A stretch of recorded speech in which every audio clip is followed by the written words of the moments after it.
Chapter 8, The Pulpit. I had not been seated very long, ere a man of a certain venerable robustness entered. Immediately as the storm-pelted door flew back upon admitting him, a quick regardful eyeing of him by all the congregation sufficiently attested that this fine old man was the chaplain. Yes, it was the famous Father Mapple, so called by the whalemen, among whom he was a very great favorite. He had been a sailor and a harpooner in his youth, but for many years past had dedicated his life to the ministry. At the time I now write of, Father Mapple was in the hardy winter of a healthy old age. That sort of old age which seems merging into a second flowering youth. For among all the fissures of his wrinkles, there shone certain mild gleams of a newly developing bloom, the spring verdure peeping forth even beneath February snow. No one having previously heard his history could for the first time behold Father Mapple without the utmost interest, because there were certain engrafted clerical peculiarities about him, imputable to that adventurous maritime life he had led. When he entered, I observed that he carried no umbrella, and certainly had not come in his carriage, for his tarpaulin hat ran down with melting sleet, and his great pilot cloth jacket seemed almost to drag him to the floor with the weight of the water it had absorbed.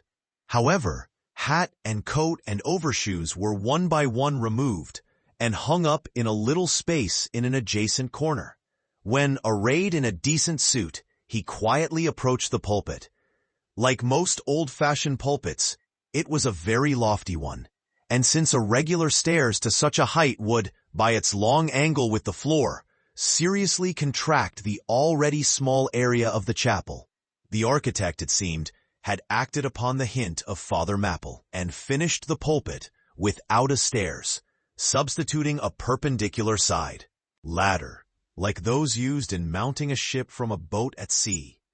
The wife of a whaling captain had provided the chapel with a handsome pair of red worsted man-ropes for this ladder, which, being itself nicely headed and stained with a mahogany color, the whole contrivance, considering what manner of chapel it was, seemed by no means in bad taste.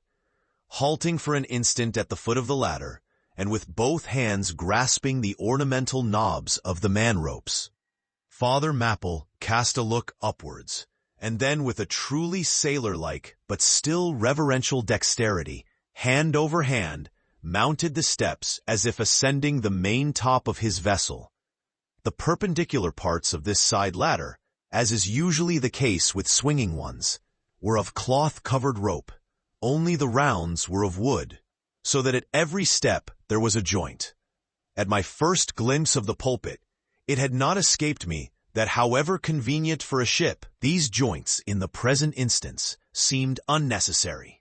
For I was not prepared to see Father Mapple, after gaining the height, slowly turn round, and stooping over the pulpit, deliberately drag up the ladder step by step, till the whole was deposited within, leaving him impregnable in his little Quebec.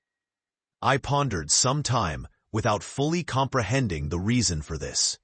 Father Mapple enjoyed such a wide reputation for sincerity and sanctity that I could not suspect him of courting notoriety by any mere tricks of the stage.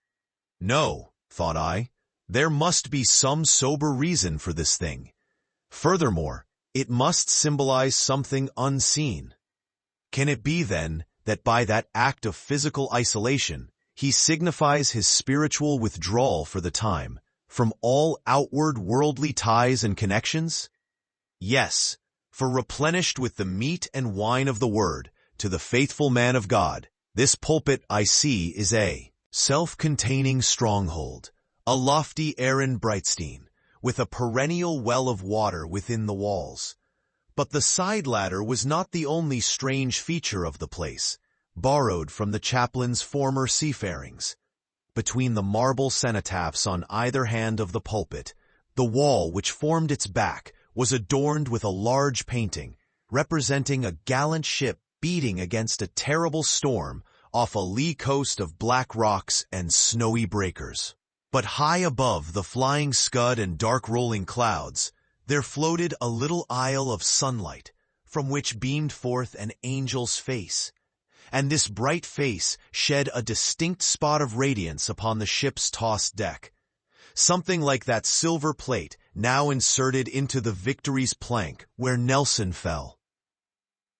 "Ah, noble ship," the angel seemed to say, beat on, thou noble ship, and bear a hardy helm, for lo, the sun is breaking through, the clouds are rolling off, serenest azure is at hand."